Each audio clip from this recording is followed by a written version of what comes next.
thank everybody who's here. We're joined by Tampa Zone Lieutenant Governor Jay Collins is with us, our Green Beret. The chairman of the Florida Fish and Wildlife Conservation Commission, been very busy recently, Rodney Barreto. From Tampa, U.S. Olympian and award-winning skeet shooter, Danya Vizzi is here with us. Thank you, Danya. And George Warthen, Chief Conservation Officer for the Florida Fish and Wildlife Conservation Commission. And I think we got some local dignitaries as well, so I want to thank everybody for being here. So we're in Hillsborough County, eastern part of Hillsborough County. So do we have people, are they happy that USF beat UF, or are they not? Because, you know, in this area, it could be either one. So you're happy about it. Okay, you're happy about it. You know, it's like the teams, like you got USF, Florida, and obviously that was a big win for USF. I know the Gator fans are very disappointed. Then you've got USF playing Miami this weekend, and then you'll have Florida play Miami, and then beginning of October, Miami play Florida State. So they all kind of beat up on each other, I guess, in this beginning part of the season. But I will say, I mean, I think USF looks good. They've had two ranked teams that they have beaten to start the season. Who knows what will happen with Miami? And I know in Tallahassee, people are very happy that the Seminoles are starting good after last year. So we'll see. And then it was interesting at the end yesterday. But look, I'm a Bucs fan, so I was really happy that they beat the Falcons to start the season. And you know, you want to have a good hope going forward with everything. So we're here to launch something that I think is really significant. It's really going to be meaningful for a lot of people. But before I get into the details of our Second Amendment tax holiday, I think it's important to just put in perspective where we are as a state in terms of all the different things that have been accomplished, but also our fiscal and budget situation. So, and you've heard me say, anyone that's ever come to any of our events, we have been ranked #1 economy in all 50 states for 3 years in a row by CNBC. We have a AAA credit rating from all major ratings agencies, much different than some other states and certainly the federal government. #1 in education freedom, #1 talent development, #1 entrepreneurship, #1 for public higher education, #1 for net in-migration, #1 for new business formations, #1 GDP economic growth amongst all large states. Unemployment rate has been lower than the national average for over 57 straight months. And of course, we continue to see more investment come in to the free state of Florida. We have no income tax, but even apart from not having an income tax, we have one of the lowest state tax burdens per capita in the United States by far. And you look at our fiscal situation, we've run big budget surpluses. Really, I mean, you know, when COVID hit, everyone thought it was going to be, you know, so difficult because they thought people wouldn't come to Florida and all this, the tourism. And the reality was, because we were open, because we were leading on all those issues, we really benefited. We had a lot of people come and visit. People did move. And you've seen really the economy do very, very well, but the budget do very well. Even though we're cutting taxes every year, you know, we get more revenue coming in to the coffers. So if you look at the entire history of the state of Florida from the 1840s till the present, and you added up all the state taxpayer-supported state debt, we will have, by the end of this fiscal year, just since I've been governor, paid off almost 50% of that. And that's the entire history of Florida. So that's a big deal. We have the lowest per capita debt of any state in America that has any debt. And, you know, you look, the debt goes up in a lot of other places, including nationally. That debt per capita and net debt is going down. If you looked at what would your share be of the current Florida state debt would be, if every Floridian just had to cut a check, it'd be about $450, which, you know, you wouldn't want to do. But, I mean, if that ever happened, you could do it. Most people could do it. Federal debt, if you just had to cut a check, every American citizen, to pay for the entire federal debt, it's $106,000 per American to extinguish that. Very few people would it be able to do that. And so ours is declining. It's obviously very manageable. We're going to keep doing it because I think it's important, and we worked with the legislature to continue our accelerated debt repayment program. You know, they can get these bonds on the open market, buy them for a discount, retire them, and so you're saving money on interest costs by retiring the debt early. So they've done a really good job. Our guys who work in bond finance have done a good job. So we're proud of that. We're happy about that. We've run big budget surpluses, you know, but honestly, it's like you don't want to be in deficit, of course, but there is a limit to how much surplus you want. I mean, you don't want to be, even though we're lowering taxes, it's still, if you're getting all this revenue, put that money back into the economy, and we've done that through tax relief. And so this past year, we did about $2 billion in tax relief for Florida families and businesses. We've done almost $10 billion since I've been governor in tax relief, and those are numbers that had never been approached prior to our administration. If you look at what we just did in this current fiscal year, $1.5 billion to eliminate the business rent tax. We were the only state in the country that had that tax. It was anti-economic growth. It didn't make sense, and so we eliminated that. We've also done things that I think are going to be good for Floridians by taking things like back-to-school sales tax holidays, disaster response holiday, disaster preparedness holidays, and making those holidays permanent so people know that that's going to be there. Actually, the disaster supplies are just permanently tax-free regardless. So if you want to start doing your hurricane prep for next year in January, you can do it. That's up to you. You're still going to get the benefit. You don't have to wait till those periods. Incidentally, it's not been very busy lately out there.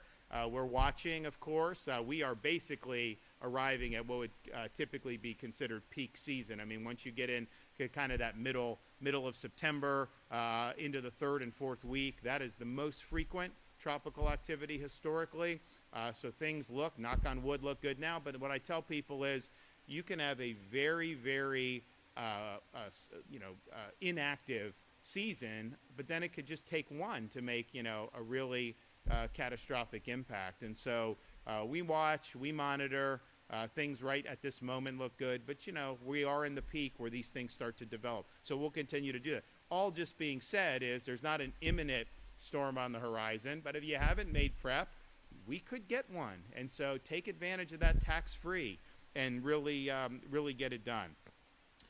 We've also done things like tax holidays for event tickets, state park admissions, life jackets, sunscreen, bike helmets, other things. We want people to be able to enjoy the outdoors. We think it's really, really important.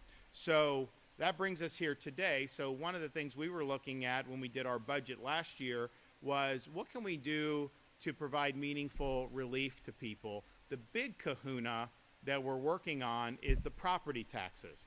And that is not something that you can just do through the legislature with normal legislation, the way Florida's Constitution is set out. It actually requires to put the question on the ballot, and the people need to vote it in. And so we're working on that, and I think that I don't think these legislators will be able to leave town without giving you an ability to vote yourself some meaningful relief. And for me, you know, I think the basic is, you know, if you're a Florida resident and you have a primary residence here, homesteaded residence, you ought to be able to own that free and clear of the government. The notion that you should be just paying rent to them indefinitely. People have been pinched by these property taxes. We have an ability as a state with tourism and other things and snowbirds and all this to be able for our local governments to have the adequate amount of revenue. But we've also been highlighting some of these local governments that have been increasing budgets dramatically recently, because what's happened is home values go up, and that means they assess your properties higher, and you get more tax revenue pouring into local governments. And you know, there have been some that have returned that to the taxpayers, but you've got others. I mean, Broward, they haven't even had a net population increase. Their budget's up like 60%, you know, in the last 4 years. And so the question is, do you need that type of increase, or would it be better to give the property tax relief? So that is ultimately, I think, what people want. I think it's the best way for us as elected officials to help facilitate meaningful relief for people. You know, we've lived through a really tough period of inflation, prices at the grocery store, all these other things. As states, certainly, we can't control the overall economic situation in terms of prices nationally. We're affected by that. The one thing that we can control is the tax. And so if we can do this, I think that's going to be a breath of fresh air, a sigh of relief for so many people. So stay tuned. We're going to push for that. So that's the big kahuna. But then we're looking, okay, how else can we make a difference? It's good to not have an income tax. When you don't have an income tax, you can't just propose a rate cut, right? Because there's nothing to cut. It's done. So where can you do to make a difference? And one of the things that we wanted to do was show our commitment to folks who believe in the Second Amendment, who believe in exercising those constitutional rights, as well as our new constitutional protections for fishing and hunting that the voters enacted last year in the 2024 election and added that to Florida's Constitution. And in terms of Second Amendment, we've made a lot of progress on this since I've been governor. I did sign legislation making Florida, joining now a majority of the 50 states for constitutional carry. You shouldn't need a permission slip to be able to exercise your rights. We also eliminated the ability for local governments to infringe on Second Amendment rights during a so-called state of emergency. Now, a lot of them have not tried this since I've been governor, but we've had a couple pop up, and then I've had to come over the top rope with an executive order saying, no, you don't get to use a hurricane as a basis to go after somebody's Second Amendment rights. And that ain't happening here. So we're able to get that into law. So at this point, it's not even going to be able to be tried to begin with, even though I would have batted it down and would have done so proudly. I do think we also made sure, so we have constitutional carry. The whole concealed carry license is not something that you need or is required in Florida, but they're still provided because some people want that for when they travel to other states. And in the Farm Bill, we were able to update those weapon license process to eliminate red tape and unnecessary bureaucratic delays. That had been a massive backlog under Nikki Fried when she was commissioner, because she didn't believe in it, didn't believe in Second Amendment. And so I think Commissioner Wilton Simpson has done a good job of really working through that, and that's much better now for Floridians who need that. I've been saying, though, we've got almost a 3-to-1 majority in the Florida House of Representatives. 38 states have open carry. It's not something that's controversial. The sky hasn't fallen in any of those. Why not pass that out of the Florida House of Representatives? And I've said for years that that'd be something that I would sign. Doesn't seem to get off the ground, even with all those Republicans all running, saying their Second Amendment, all banging their chests in the primaries, then get up to Tallahassee and not follow through. So I think they should just follow through, and I think they should do what they promised the voters they would do. But that brings us here today. So today, I'm proud to announce the beginning of our Second Amendment sales tax holiday, which will be no tax, no sales tax on the retail sale of firearms, ammunition, accoutrements, as well as items used for fishing or camping and other items used for hunting. And that is a big deal for a lot of people. This year's sales tax holiday will run from today, September 8th, until the end of the year, December 31st. And so this covers a lot of ground. As I mentioned, it covers ammunition. It covers bows and crossbows, as well as accessories. It covers firearms, including pistols, rifles, shotguns. It includes firearm accessories, holsters, grips, sights, stocks, cleaning kits, you name it, it's included. It also allows Floridians to save on supplies needed for other sportsman activities like camping and fishing. And it covers items, and there's usually a dollar limit to this as they go, but camping lanterns and flashlights, stoves, hammocks, chains, sleeping bags, tents, bait and tackle, tackle bags and boxes, rod and reels. And so some of those, as I said, will have a limit to where you're tax-free, as the legislature did, but nevertheless, it allows you to save money. So you can find the full list of tax-free items online at floridarevenue.com/huntfishcamp. floridarevenue.com/huntfishcamp. And if you purchase guns or ammo during our Second Amendment holiday, we are inviting you to exercise your rights at one of FWC's public shooting sports ranges. So in addition to several of our state's shooting sports ranges that are already free year-round, we are also announcing today that during this sales tax holiday, we will further commemorate our constitutional rights as we approach the 250th anniversary of our nation's founding by providing half-price range passes for various public ranges across the state. The dates and locations include Sunday, October 12th, Columbus Day, all ranges, all public ranges in Florida. Saturday, October 25th, and Saturday, December 6th at the Lakeland Range and at the Panama City Beach Range.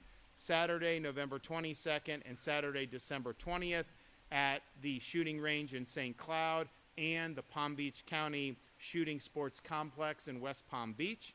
Florida will also celebrate America's veterans and the freedom they have preserved for us by providing free range passes to all veterans at all ranges on Sunday, November 9th, in honor of Veterans Day. Finally, over the past 2 years, we've reduced the cost of our hunting and fishing licenses through promotions. That included the first year of our promotion where we offered half-price lifetime and 5-year licenses, and last year's lifetime promotion for children's licenses. This year, in honor of America 250, we will be offering the usual $500 5-year gold sportsman's license for $250, cutting those costs in honor of the founding of the Republic and our constitutional right to keep and bear arms. Floridians from all walks of life have been able to enjoy our great natural resources. We want to continue to reduce costs for our families so that they can enjoy the great outdoors. I want to thank everybody that's been involved. We also just, I think as most people know, we have the record Gulf red snapper season that I authorized earlier this year, including they were there Memorial Day weekend, which was earlier than anticipated. That's going to be continuing throughout the end of the year, and they have those dates if you need those. We have requested that the federal government delegate to the state of Florida management over Atlantic red snapper. We've shown how it can be done in the Gulf. Atlantic red snapper, they give like 1 or 2 days of red snapper for the entire Atlantic coast of Florida, and they're using faulty data. You talk to the fishermen out there, there's fish. I mean, they're like all over, and that's the same thing they told us in the Gulf when I first became governor, and we're like, all right, well, let's do it right. And Rodney at FWC and those guys have done a great job. We're ready to be able to take on the Atlantic, and I would love to be able to open a really strong Atlantic red snapper season. I know that'd be a huge thing for so many people on the east coast of Florida. So this is an exciting day. It's an exciting time. I know there's going to be some of our residents that are probably going to save a pretty good chunk of change here, knowing how they stock up on some of this stuff. So enjoy it, and we're going to continue to work hard to support taxpayers. So we're going to bring up some of our speakers now. So I think a lot of people in Tampa know our Lieutenant Governor Jay Collins. He was a senator from nearby in a different part of Hillsborough County and did a great job in the Florida Senate. Really was actually the constitutional carry was his bill in the Florida Senate. Got a great record on the Second Amendment. Also was the guy, he spearheaded our legislation that banned the purchase of farmland and other critical land by the Chinese Communist Party. We were the first, or one of the first states to do that. Now they're looking at doing that nationally, and Lieutenant Governor, then Senator Collins, now Lieutenant Governor Collins, was really leading the way on that. And then he's been really strong on school choice and really strong on law and order. And we take it for granted sometimes in Florida, but we are a law and order state. There are a lot of things that happen in other parts of this country that aren't permitted to happen here. And I remember, and I've mentioned this before, but there was a theft ring that CNN somehow interviewed like a year ago. They would steal all this stuff in New York City, but then when they'd get the proceeds, they would come down to Florida and they would hang out and they would do stuff here, and then they'd go back to New York and steal more. And the reporter's like, well, if you're going to spend it in Florida, why do you go back up to New York? Why don't you just stay in Florida? And they're like, because in Florida, if we do what we do, they put you in jail. That's why we don't do it in Florida. And that's really, I think, something that is meaningful. So he's been really strong on that. But he also has a really great background of service to our country. He was a Green Beret for 23 years in the U.S. Army and did a lot of deployments. He was in elite special forces. But one of the things that happened was he got injured throughout his service, and he eventually lost one of his legs. And I think he had served for like 18 years at that time. So most people would just take a medical retirement, but he believed in the mission. He believed in doing the job. So he became the first person in the history of the U.S. Army to re-qualify for special forces with a prosthetic leg. And you got to go through the same training that you had to do before. And so it was really remarkable that he was able to do that. And he's got a great military career. But then even taking those skills as a civilian, he is an operations officer, was for a disaster response charity. And so when we have storms, he's down there immediately feeding cops, first responders, displaced residents, very quick, great operational tempo. And then even more recently, when we had Floridians stranded in Israel when the Iran-Israel conflict broke out, we had a lot of people very frantic, wanting their loved ones to get a pathway home. And we just do what we do. I authorized emergency rescues. We were able to get thousands of people out of Israel and to safety, and eventually fly most of them back here to the free state of Florida. And it's great, and I'm proud of doing it. But I just signed the order and kind of gave the direction. Then Senator Collins, he flew to Israel, was on the ground, and was personally rescuing people while the ballistic missiles were raining down. And so that tells you somebody that believes in service to others and service to this country. He's hit the ground running as lieutenant governor, I think like nobody has seen before. And I think people are seeing this is a guy that is he's the real deal. So I'm going to invite our Lieutenant Governor Jay Collins to come up.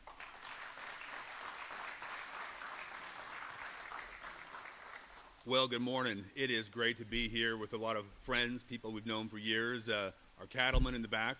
Good to see you guys, and just appreciate you being here today. This is an incredibly important thing for our community, and frankly, for those of us who like to hunt, fish, do things outside, and, oh yes, exercise our 2A rights. But, when you talk about the things we do, you talk about all those opportunities, you talk about going to Israel, I think the thing that often we don't talk about enough is the courage and the commitment to stand alone if necessary, to stand in that breach and protect our people, to stand on those things that perhaps some of the people out in the media, out in the rest of the world may not like, because we know it's right. And the kind of courage and leadership that Governor DeSantis has shown repeatedly, guys, they don't just sell that at Walmart. You can't just pick it up anywhere. It matters. That's what we're used to in Florida. It's what we love in Florida, and it's why Florida is such an amazing place to raise a family and grow your business. Today's announcement builds on a pretty amazing record of fiscal conservatism, on making a difference for families. Think about what he just talked about: hunting, fishing, your 2A rights.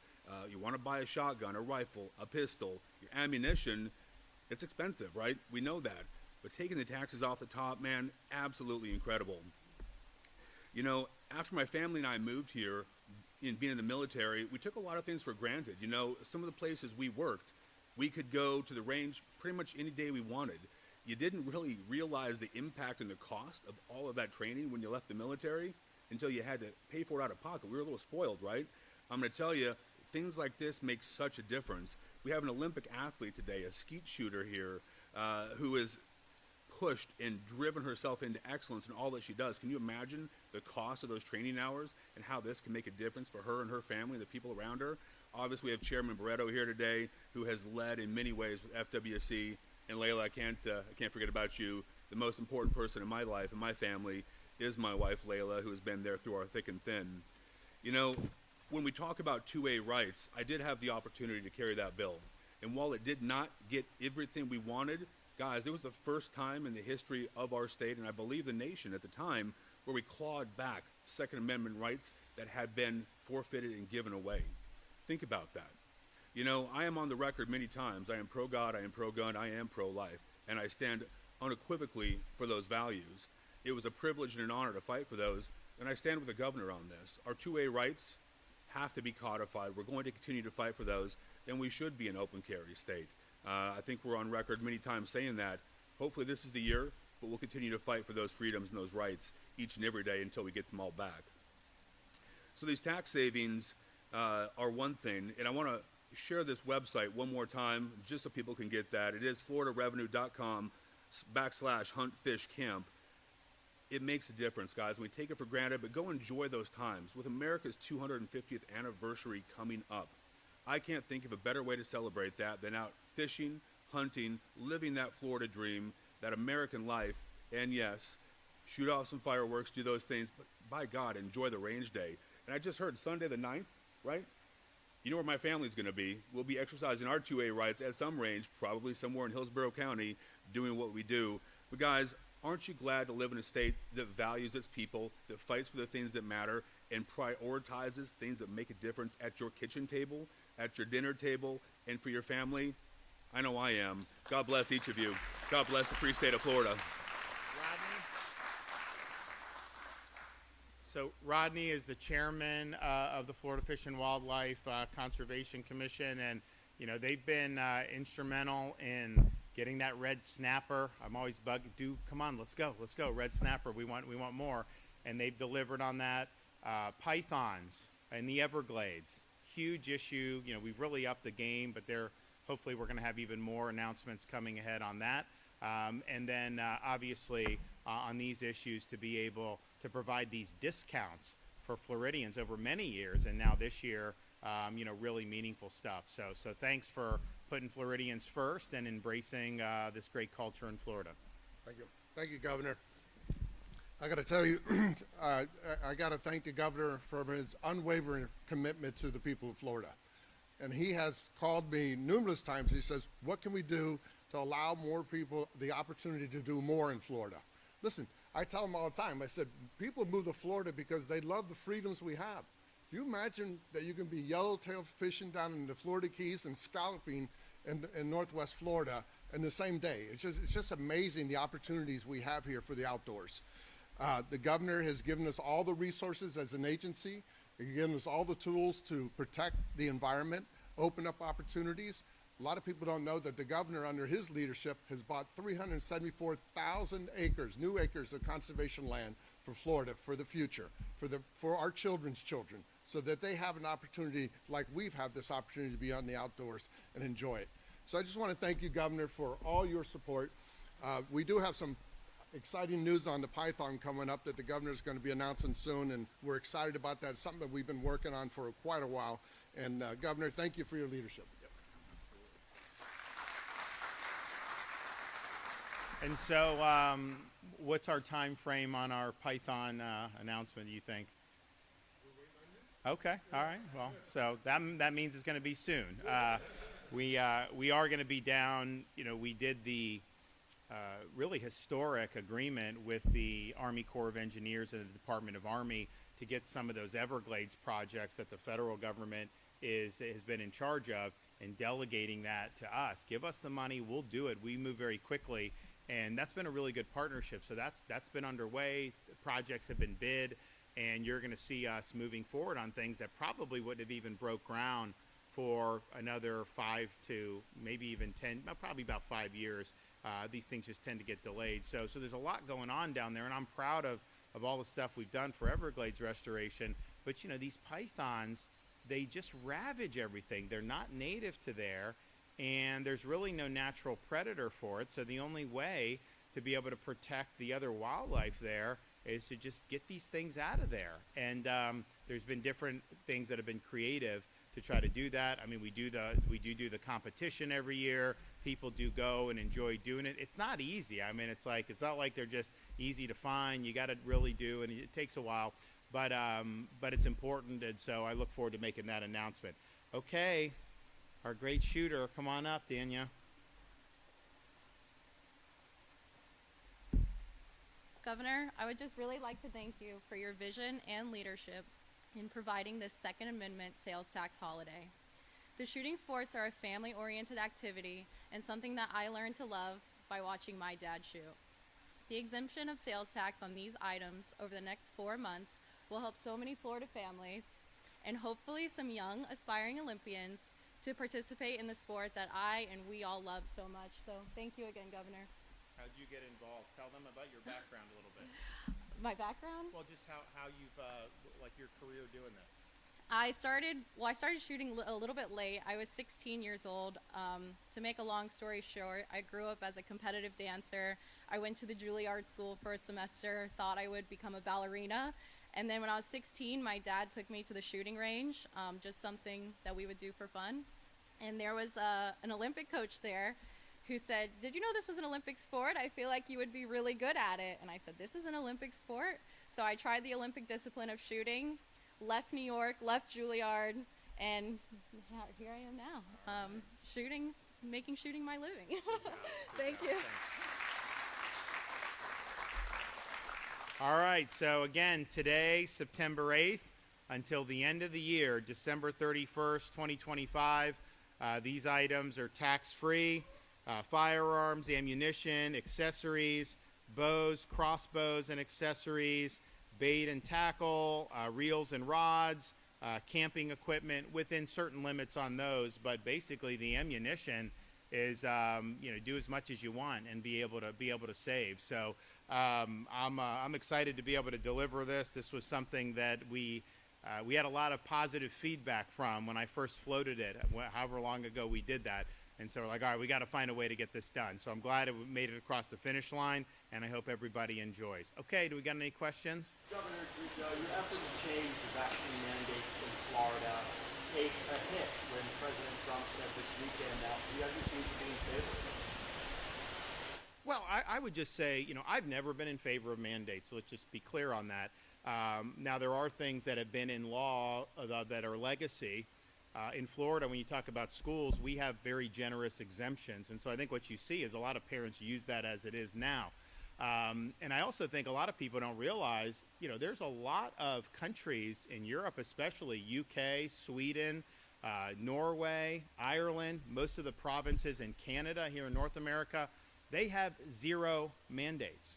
And yet you end up seeing pretty similar results. So I think people are conflating not forcing somebody with somehow not making it available. It'll be available for whoever wants it. But the way certainly our schools work now is parents do have, the ability, to exercise those exemptions. And the reality is this: since COVID and the disaster that the medical establishment inflicted on people and the lies that were told, people have lost confidence in the medical establishment. You have seen an increase in parents who are opting for those exemptions.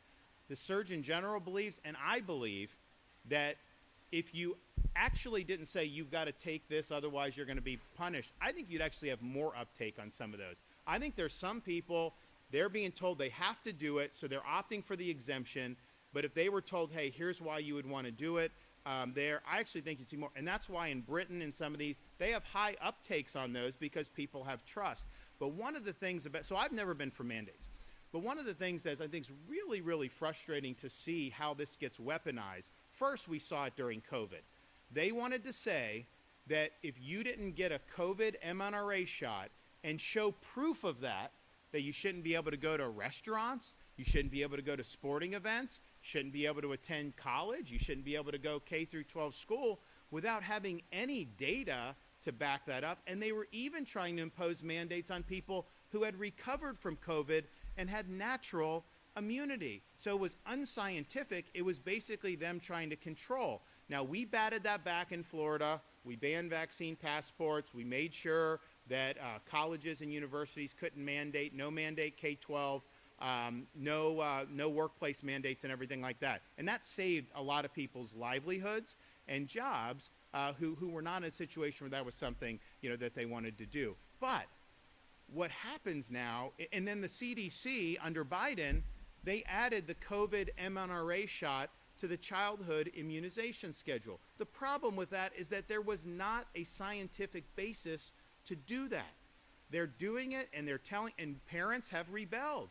The vast, vast majority of parents do not do the COVID shot for that. So it's like, where are they coming up with this? So I think the trust has really been broken. But what really bugs me, because I think the schools, there's exemptions, and so I actually don't think the outcome would be much different at all. But I think on some of these other things where you can be turned away from a doctor's office if your 6-year-old didn't take a hepatitis B shot, that's a sexually transmitted disease. Like, look, sitting in a classroom in kindergarten, I think the chance of contracting Hep B is probably pretty low based on how it's contracted. And so a lot of parents are like, that may not be what we want, but then you're going to be denied to be able to see. They have places, and I don't think it's going on in Florida, but we need protections against this, where they have denied people surgeries because they didn't have a flu shot, or they didn't have COVID jab, or they didn't have Hep B and some of this stuff. And that's really weaponizing this against people, imposing bad consequences on them just because the parent may have made a decision on one of those things. And I think that's pretty much where people are at. But the conflation of, if you don't force somebody to do something and impose penalties on them, then therefore they're not permitted to do it. No, of course they're permitted to do it. And I saw a lot of stuff over there. The Surgeon General of Florida is taking away vaccine. He never said anything. He never said that there wouldn't be any availability. Obviously, that's not his position. But I think his position is that if you provide information and persuasion, that's better than coercion. And here's the deal. You see a lot of back and forth up in Washington about CDC and everything. We just have to acknowledge that it was a catastrophic failure during COVID. And I'd say our Surgeon General, who feels very strongly about this, in March of 2020, Joe Latipo said we shouldn't do lockdowns. He was pilloried for saying that. Very few people were willing to say that. He said you shouldn't be forcing young school children to wear masks shortly thereafter that. He was pilloried for saying that. He said that schools needed to be open for in-person instruction when Florida did it. He was supportive of that. He was pilloried for that. He said you should not mandate mRNA vaxes on people and let it be their choice. He was pilloried for that. So on all these different things, he was doing what he thought was correct policy and what was in the interest of people, including their individual freedom. And he was pilloried, but yet he was right. He was right on all those. All those things. The lockdowns were harmful. The mask mandates on kids. Now, I overruled those in Florida, but there were school districts that wanted to do it. The forcible mRNA shots, that was wrong. Having kids locked out of school for a year that was wrong. So, you're in a situation where, he's got very strong feelings about coercion ending up being counterproductive when it applies to these medical situations. And I would just say, because when, he asked me, he's like, because he took certain action, there was regulatory mandates that were not in statute like Hep B. And he said, first of all, we don't have the really true authority to be doing that. So he took that away. Even though there's exemptions, he's doing that. And then he's making sure that the exemptions can't be watered down. So that's the actions he actually took. Now, some of the stuff in statute, obviously, that would require additional legislation. But when he told me, he's like, look, I want to say that I don't believe in any of these. Do you mind? I was like, say what you believe, man. Go ahead and do it. But I think one of the things when he told me, he's like, Britain doesn't have any mandates. Sweden doesn't have any mandates. Most of the provinces in Canada don't. Norway, Ireland, all these places. And basically, the results are not dissimilar from the United States in terms of all this. And I think the reason is because parents are provided information. They're not being coerced. They're doing it. And I think when given accurate information, I think they're going to do what's best for their kids. I mean, everyone wants their kids to grow up to be healthy. And I think that's what you see in those countries that don't use coercion and don't use mandates to be able to do it. But those exemptions that he is fortifying in Florida law, are something that a lot of parents currently are opting into. And I think part of that is, I think some people just have views on what they want for their kids. But I do think some of it is a skepticism when they're being told, hey, wait a minute, you told me I had to put a mask on a 2-year-old kid. You told me I had to do this. And so when they're telling you, even if they're right, I think some people are pushing back against it. So it's going to take some time to rebuild trust there.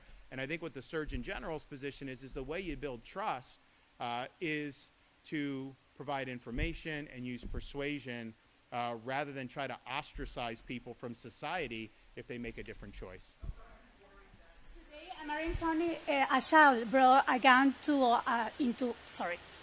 a child brought a gun onto a school bus. With these tax-free sales, how are you ensuring that families know how to use these firearms and keep them properly secure? Can someone repeat that? I just couldn't hear enough. Was it about firearm safety? Onto a school bus today. Yeah. Well, I mean, so So first of all, it's interesting. If you look throughout American history, they used to have shooting classes in a lot of schools. Like, I mean, these kids would be like, 9th grade, and they're out doing this. It was really part of American culture. You actually, I mean, I remember the late Justice Antonin Scalia saying, he gave a talk that he used to have a rifle in New York City that he would bring to school, back in the day. And so the culture in somewhat has shifted in some respects on it. But in terms of safety, you have constitutionally protected rights, and the Second Amendment is one. But with rights come responsibility, and you have responsibility to be able to handle those firearms and exercise your rights in other ways apart from Second Amendment in a responsible way. And if you're impinging on other people, if you're out there at a shooting range and you have some AD or something like that, then you're going to be held accountable for that. So someone like Jay Collins, I mean, he's been through every type of firearms training you could ever have at Fort Bragg and his elite special forces. Not everyone gets to go through that, but I think most people, the one thing I like about Florida, there's so many opportunities to be able to go to a class and to learn how to handle these firearms. And that's true for pistols, it's true for rifles. It really doesn't matter across the board. So I would encourage people, make sure you know what you're doing. You have a right, but you also have a responsibility to do it in an appropriate way. And if people are not able to exercise their rights in an appropriate way, you absolutely can be held accountable for that. And part of it in Florida is, this stuff can be done if you're not 18 under supervision of an adult, of course. But if you're school-age kid, you don't have access to that on your own, absent parent supervision, and that's always been the law. Now, I also think they, before I became governor, the legislature extinguished the right of 18 to 21-year-olds to be able to purchase long guns, and that's just something that I don't think was consistent with the state or federal Constitution. To do a blanket prohibition on a constitutionally enumerated right, that's never been something that has really passed muster. I know that's being litigated now all the way up to the U.S. Supreme Court, but I was against it at the time and said so publicly as a candidate, and then now I've continued to take that position as governor.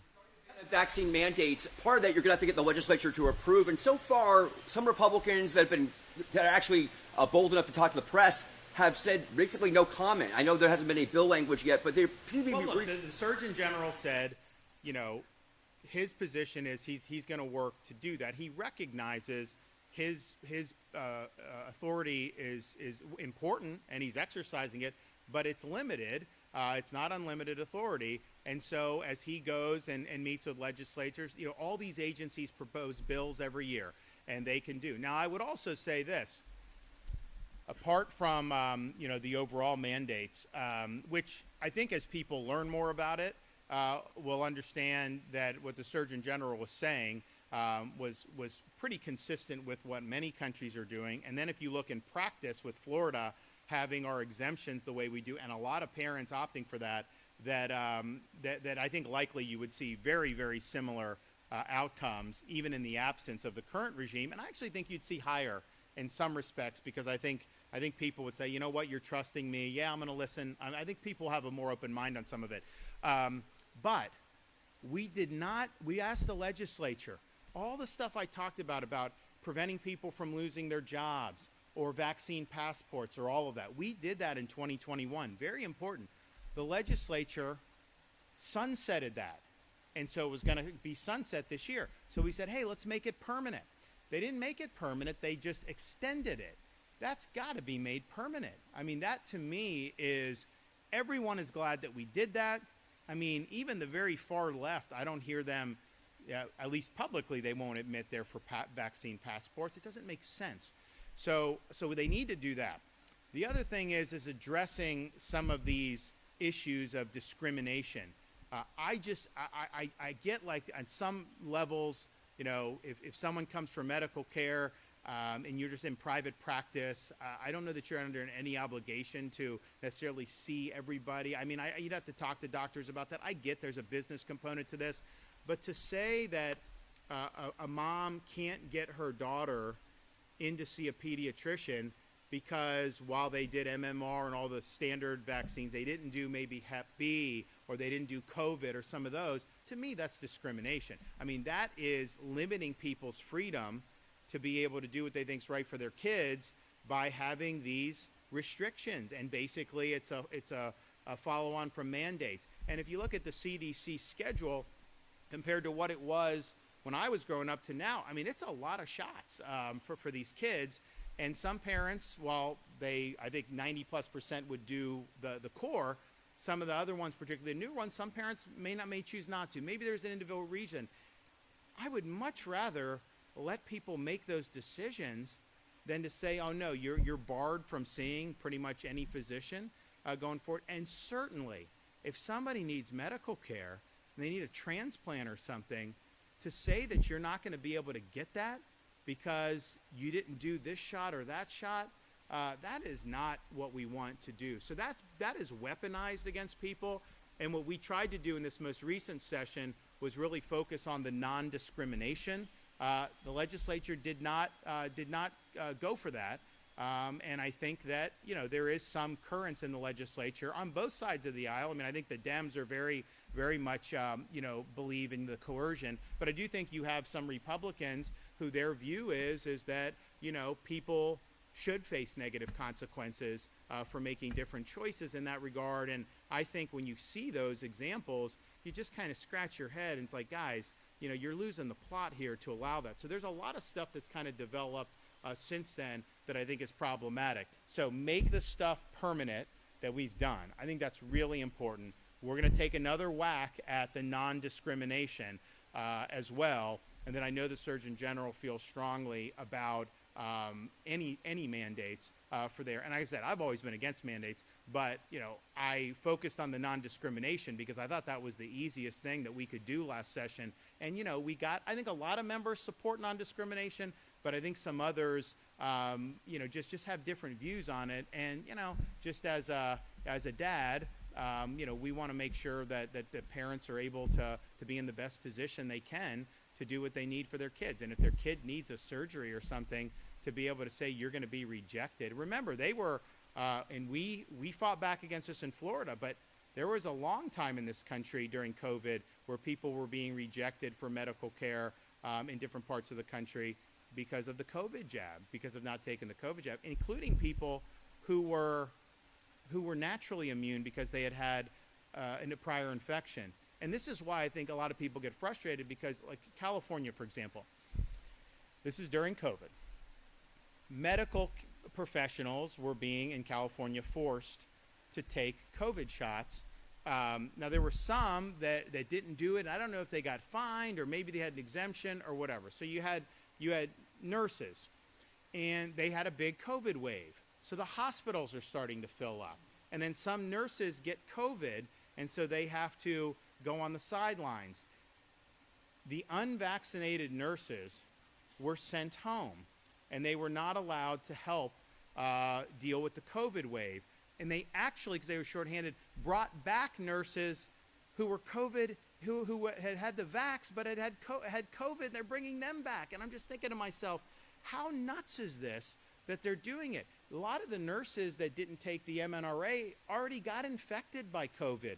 And so for them, it's like, you know, they have protection through natural immunity. So it's almost like this has become something that's very political in nature, because if somebody has had a prior infection, you know, it's like when we were kids, like they wanted you to get chicken pox, right? You get it, you get out of the way, and you have natural immunity, lifetime immunity. Well, if you have immunity from that, would you now turn around and take the varicella? I don't think you would do that if you're already naturally immune. But yet that's what they were saying to do. So there's just a lot of things, I think, that people scratch their head with. But ultimately, we know from looking at the experience of other countries that you can have very robust availability and, yes, even uptake on those core vaxes that have been around for a long time without coercing people and without imposing mandates. And that's very clear. And I don't think many people know that. Honestly, I was a little surprised to see that when the Surgeon General told me that. But this is kind of like, remember during COVID, Sweden was open, a lot of Europe was closed. Everyone said Sweden was going to be such a disaster. Oh, it's so bad. They ended up having the lowest excess mortality of any country in Europe during the course of the pandemic. And so, you know, you have these A/B tests and you can kind of see how things shake out. The question about the Tristan Murphy Act goes into law October the 1st and has to do with what you're talking about here. What are you, as a governor, going to do about the court systems in Florida and the judges in Florida who are still behind the 8 ball when it comes to the Tristan Murphy Act? Especially like me. I'm a disabled veteran, MST survivor, an ambassador. What service were you? I was in the Navy, just like you. Okay. I was first crew on the Lincoln, a plane company. And you live here in Hillsborough County? I live in Inverness, Okay. which is Gus Villarakas' district. Yeah, I know it well. Anyways, we Yeah, can talk about yeah, it's a good question. So, well, the question is they're behind the 8 ball. I'm sort of playing into that act because last year I made a mistake. The VA took away my health care. That causes the second emotion of anger. Now, it's no excuse. That's why I'm here, to tell you about it. The same shirt I told President Trump last year in Valdosta, Georgia, that the VA was cheating thousands through the Mission Act under Criteria 5, which clearly states if you and your political position agree that community care is in the best interest of your health, so be it. It is in the best interest of my health because I'm an MST survivor. So if they're cheating me, just see who else they're cheating. Now, I'm not saying all those people are bad, but that caused the second emotion of anger. That's why I'm in trouble. That's why I'm here to ask you about the Tristan Murphy Act. And I hope that you can help me and those less people that I go every month to see in that court system that are less indigent than me, and they need more help than me. And that's my question to you. And I thank God that I'm here. okay, well, thank you for that. And look, first, the federal VA is a massive bureaucracy, and you're not the first veteran to get caught up in that. I've met many over the years, and it's been very, very difficult for a lot of people I know. In terms of your personal situation, I've got staff right there. Provide your information. We want to be able to help and do what we can to help you. How the Tristan Murphy Act, I mean, look, I think a lot of this is going to be driven by guidance from the Florida Attorney General's office in conjunction with the local law enforcement and state attorneys. But we want to be helpful. Look, we pride ourselves on being strong for veterans in Florida. There's some difficult issues that come down the pike. There's just no question about it. The VA bureaucracy is very impersonal. It's very distant, and it's very cumbersome. And Department, right now, the travel compensation is almost like 6 months behind. And if you call the travel department, they'll say, well, it's such and such. Would it be David Isaac's fault? He's the director of Visiting. Personally, and I don't hate that guy, but I think there needs to be somebody else in there besides David Isaacs right now. Well, yeah, look, I mean, I know, because I've talked to the new secretary and Doug Cotton. He's very much attentive to the problems that we've seen. And it wasn't just under Biden. This has been happening for 10, 20 years. And so I do think, and they have indicated, the VA, that they want to work with Florida to maybe adopt a little bit different model. I believe, like, if you need help, you go into the VA. The VA ain't the end-all, be-all. We've got all these great organizations in Florida that focus on mental health for veterans, focus on providing service dogs, focus on economic mobility.